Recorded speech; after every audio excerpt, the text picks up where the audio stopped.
সম্মানিত মুসলিম ভাইরা, এখন কলটিয়া দরবার শরীফে মুর্শিদ কিবলা আমার ওখানকার গদি বিশ্বাস কিবলা আমার হুজুর কিবলার যিনি সন্তান, চতুর্থ সন্তান, উনি মিলাদ শরীফ পড়াবেন এবং আজকে ইন্টারনেটের মাধ্যমে এখানে ঘোষণা দিবেন যে আমাকে সেখান থেকে খেলাফত দেওয়া হয়েছে কিনা। হুজুর কিবলা উনি সামান্য একটু কথা বলে উনি মিলাদ শরীফ করে দিবেন, মিলাদ শরীফ করে কি করে দিবেন। আসসালামু আলাইকুম ওয়া রাহমাতুল্লাহি ওয়া বারাকাতুহু। আলহামদুলিল্লাহ ওয়া শুকরুলিল্লাহ আযকুর সালাতু সালামি হাবিবিল্লাহ। ইনশাআল্লাহ তাআলা আমরা মহান রব্বুল আলামিনের ইচ্ছায়, করুণায়, দয়ায় 3:45 পর্যন্ত আল্লাহ তাআলা আমাদেরকে আল্লাহর ঘর মসজিদে এসে না খেয়ে কষ্ট করে গরমের মধ্যে সবাইকে আল্লাহ তাআলা কবুল করেছেন, বসে থাকার তৌফিক দিয়েছেন। সকলে বলি আলহামদুলিল্লাহ। আজকে এমন এক ব্যক্তিত্ব যার পেছনে আমরা জুমার নামাজ আদায় করলাম, যিনি কোরআন হাদিস থেকে আলোচনা করলেন, সারা বাংলাদেশের আলোড়ন সৃষ্টিকারী,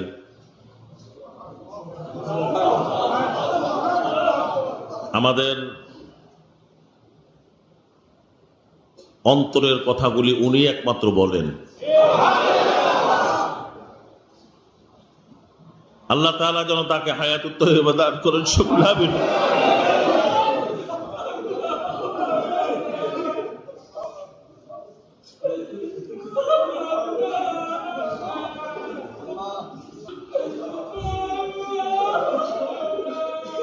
আমার বাবা আহমদাবাদ দরবার শরীফ করটিয়া টাঙ্গাইলের পীর কেবলা ওনাকে বলতেন যে আপনার সামনে অনেক সময় আছে, আপনি খুব হুঁশ করে চলবেন, আপনার অনেক শত্রু। আমার বাবা বলতেন যে আমার আহমদাবাদ দরবার শরীফের নক্ষত্র, আহমদাবাদ দরবার শরীফের নক্ষত্র, যাকে আব্বা অত্যন্ত ভালোবাসতেন, মোহাব্বত করতেন, 2013 সনে আমাদের আহমদাবাদ দরবার শরীফের 48তম বার্ষিক সব মাহফিলের মধ্যে আমাদের সকলেরই জানের জান, আমাদের সকলেরই মোহাব্বতের আলাজ আল্লামা ডক্টর মুফতি আশরাফ আলী মোল্লা সিদ্দিকী আহমদাবাদ দরবার শরীফ থেকে আমার বাবা আহমদাবাদ দরবার শরীফের মরহুম পীর সাহেব আল্লামা শেখ হযরত মাওলানা বজলুর রহমান রহমতুল্লাহ আলাইহি, যিনি উনাকে ডক্টর আশরাফ সিদ্দিকীকে আমার উপস্থিতিতেই উনাকে খেলাফত প্রদান করা হয়েছে। শুধু তাই নয়, আমার বাবার একটা খুব পছন্দের একটা শাল ছিল। এই শালটা সৌদি আরব থেকে, মদিনা মুনাওয়ারা থেকে বিশেষ একজন ব্যক্তি আব্বাকে উপহার স্বরূপ দিয়েছিলেন। ওইটা উনি মাঝে মধ্যে বিশেষ অনুষ্ঠানে উনি এটা ব্যবহার করতেন। ওই শাল মোবারকটা আব্বার গাত থেকে খুলে ওনাকে জড়িয়ে পড়াই দিয়েছিলেন। তো আজকে বারবার আমার বাবার কথা মনে পড়ে। আজকে আমার বাবা যদি আসতেন, এই দরবার আসতেন, অত্যন্ত আনন্দিত হইতেন, খুশি হইতেন। কিন্তু আমার বাবা 2015 সনের 8 জুন সোমবার উনি ইন্তেকাল করেন। ইন্না লিল্লাহি ওয়া ইন্না ইলাইহি রাজিউন। আল্লাহ রাব্বুল আলামিন যেন জান্নাতুল ফেরদাউসের উচ্চ মাকাম দান করেন। সকলে বলেন আমিন।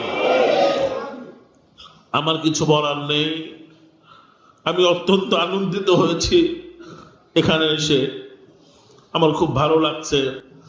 মসজিদে আসার পর থেকে বসে আছি, আমার খুব ভালো লাগতেছে, যদিও সকলের কষ্ট হচ্ছে, সবাই ক্ষুধার্ত। তো ইনশাআল্লাহ তাআলা আমি সবাইকে দাওয়াত দিচ্ছি, আমাদের মাহফিলে যাবেন। যখন সময় হবে উনি আপনাদেরকে জানিয়ে দেবেন। আমি আপনাদের সকলের কাছে দোয়া চাই। আমার কোনো যোগ্যতা নাই, আমার কিছু নাই, আমার মতো পাপী তাপী জগতে আর কেউ নাই। আমার জন্য দোয়া করবেন। এবং আমার কাছে আমি আরেকটা বলছি, আব্বা ইন্তেকালের পর আপনাদের মুর্শিদ কেবলা আলহাজ ডক্টর মুফতি আশরাফ আলিমুল্লাহ সিদ্দিকী উনি আমার কাছে আনুগত্যের বায়াত গ্রহণ করেছেন। বর্তমান গদিনশীনের দায়িত্বে আমি আছি, আমার কাছে উনি আনুগত্যের বায়াত গ্রহণ করেছেন। আলহামদুলিল্লাহ, আমি নিজেকে খুব সৌভাগ্যবান মনে করি। ওনার মতো একজন আল্লাহর ওলি আমাকে আল্লাহ জুটিয়ে দিয়েছেন। কিয়ামতের ময়দানে যেন ওনার রুচি আল্লাহ আমাকে জান্নাত দান করেন। সবাই দোয়া করবেন, আমি আপনাদের জন্য দোয়া করি। আল্লাহ তাআলা যেন আমাদেরকে জান্নাতি না বানায় কবরে ডাক না দেন। আল্লাহ তাআলা সকলকে আশিক রাসূল হিসেবে কবুল মঞ্জুর করেন। সকল বলে আমিন। আসসালামু আলাইকুম ওয়া রাহমাতুল্লাহি ওয়া বারাকাতুহু।